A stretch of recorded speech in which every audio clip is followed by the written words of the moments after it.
আহিছোঁ আহিব কেতিয়া ৰৈ আছিলোঁ খবৰটোতো পাই আছোঁ কি ক'ম মই এতিয়া একো বুজি পোৱা নাই কি ক'ম মই তালৈ যাব খুজিছোঁ এবাৰ চিধাই যাব খুজিছোঁ যাব যদি পাৰি তালৈকে যাওঁ অলপ ক্ষতি নহয় এইটো আৰু আমি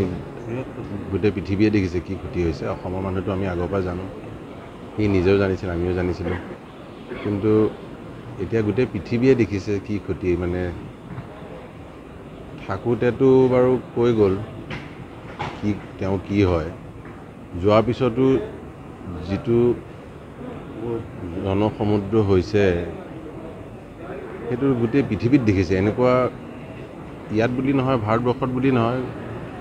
পৃথিৱীত চাগে খুব কম হিচাপতলগীয়া শিল্পীয়ে চাগে এইটো যিটো আপোনালোকে দেখিছে আমি দেখিছোঁ এনেকুৱা পাইছে নেকি জীৱনত চাগে আমিতো এইটো এনেকুৱা পৰ্যায়তো ক'তো দেখা নাই এই মৰম আমি জীয়াই থাকোঁতে জানো তেওঁৰ যিটো সমাজৰ লগত যেনেকৈ যেনেকুৱা তেওঁৰ ৰিলেশ্যনটো কিন্তু এনেকুৱা যিটো হৈছে আজি এইটো এনেকুৱা খুব কম মানুহৰ জীৱনত এইটো স্থান পায় আই থিংক মানুহ ৱৰ্ল্ডৰ ভিতৰত কিমান হৈছে এইটো বাদ দিয়কচোন কিন্তু যিটো মৰম যিটো আশীৰ্বাদ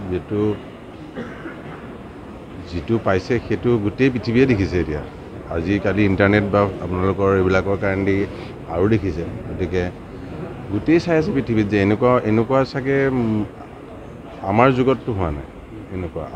আৰু হ'ব যে ভূপেন দাকো সেনেকেই মৰম দিছিল মানুহে তেওঁক জীয়াই থাকোঁতেও মৰম দিছিল তেনেকৈ জুবিনক এতিয়া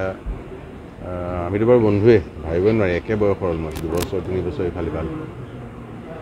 জীয়াই থাকোঁতেও এনেকুৱা এজন কোনো শিল্পীয়ে তেওঁৰ যিটো পাইছিলে সেইটো কোনো কেতিয়াও পোৱা নাই কেতিয়াও নাপাব সেইটো আৰু তাৰ লগত আগৰ কথাও নাপাতোঁ কাৰো তুলনা কৰি লাভ নাই কাৰো লগত কেনেকুৱা হৈছিল বা আগলৈ কোনে কেনেকুৱা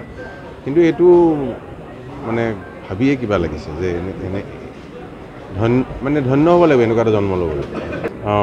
নাই আমি যিটোৰ পৰা শুনি আহিছিলোঁ অসুস্থ আছিলে গাটোতো আগৰ পৰা আমি জানোৱেই সকলোৱে মোৰ ভালেই বন্ধু যিহেতু আমি যেতিয়াই লগ পাওঁ আমি কথা পাতিলে মই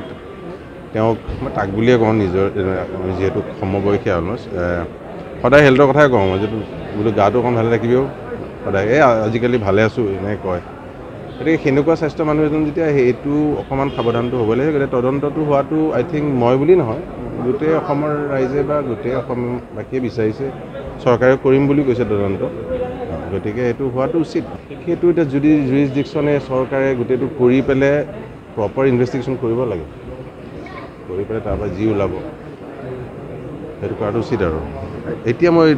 সেইবোৰ কথা পাতিব মন নাই যিটো বেলেগ এটা সমান্তৰালভাৱে আপোনাকো কিন্তু অসমীয়া মানুহে যথেষ্ট ভাল পায় জানো অকণমান এই যে আপুনি অকণমান লেটকৈ আহিল তাক লৈ অভিমানো কৰিছে ছ'চিয়েল মিডিয়াত কি ক'ব মই শুনিছোঁ মই ছ'চিয়েল মিডিয়াটো দূৰৰ কথা ফোনে অফ কৰি দিছোঁ সেইখিনি অভিমান কিন্তু নাই মই বেয়া একেবাৰে পোৱা নাই মোক যেনেকৈ কৈছে যে মোক মানুহে দেৰিকৈ আহে বেয়া পাইছে সেইটো খং বা যি বলকিছে সেইটো দুখ আচলতে দুখৰ যেতিয়া মানুহে দুখ কৰে তাৰ নেক্সট চৰম সীমাটো খং হয় মোক কৈছে নে কাক কৈছে সেইটো এতিয়া নাই যাক তাক কওঁ মানুহ ইমান দুখত আছে ইমান দুখত এখন নেশ্যন কেতিয়াও নাই এইটো মানে হয় নাই গতিকে সেইটো মই বুজি পাওঁ সেইটো লৈ মোৰ তাক লৈ একো দুখ নাই মোৰ মানুহে বিচাৰিছে যে মই থকাটো মই নাথাকোঁ সেইটো খং নথকাৰ কাৰণে কিন্তু মই থাকিবলৈ চব থকাটো সম্ভৱ নহয় আমি এতিয়া অত বছৰৰ পৰা মই বাহিৰত আছোঁ অসমৰ যিখিনি কৰিছোঁ বিদেশে তাৰ পৰাও আমি অসমীয়া মানুহো কৰিব লাগিব মই বুলি নহয় মোৰ নিচিনা আৰু কেইজনমান শিল্পী আছেতো এতিয়া বাহিৰত নাম থকা কিন্তু মোকেই খং কৰে কিয় সেইটো মই নাজানো কিন্তু আমি দুটা একে লগৰ কাৰণে চাগে খং কৰে এটা ভাইক গ'ল এটা ভাই কিয় নাই বা কোনোবাই ভাবে পুতেক দুটা অসমৰ বাট তেওঁৰ জেগা মই পূৰাব নোৱাৰিম সেইটো মোৰ শক্তি নাই সেইটো মই জানো সেইটো আগৰ পৰাও লাভ নাই সেইটো কৰি আমি ধেমালি কৰি থাকোঁ বেলেগ এটা গুচিয়ে গ'ল সেইটো নালাগে সেইটো মই কৰিব নোৱাৰিম মই গান গাই মই যি কৰিব পাৰিম মই সংস্কৃতি কৰি থাকিম সেই জুবিন গাৰ্গ হ'ব নোৱাৰিম সেইটো বহুত ডাঙৰ এতিয়া গান গোৱাৰ পৰিস্থিতি নাই বা মই আহিছোঁ বিদেশতো আছিলোঁ মই নাই আহি পেলাই মই ক'ব মন নাই অসুস্থ খুব দুদিন দেখি গম পাইছা ৰৈ আছিলোঁ যে আমাৰ গৰিমাৰ লগত মেছেজ চলি আছে আজিও তাইক মই মেছেজ তাইতো অৱস্থাটো একেবাৰে দেখিছা তথাপিও তাই ৰিপ্লাই দিছে মই আজি দিনতে কৈছোঁ মই আহি আছোঁ তাই কৈছে আহিবি আজি ৰিপ্লাই কৰিছে তাৰপিছত মই ফোন কৰিবলৈ তাইক সাহসো নাই মোৰ আৰু তাইৰ যিটো শোক তাইৰো সৰুকালিৰ প্ৰেমটো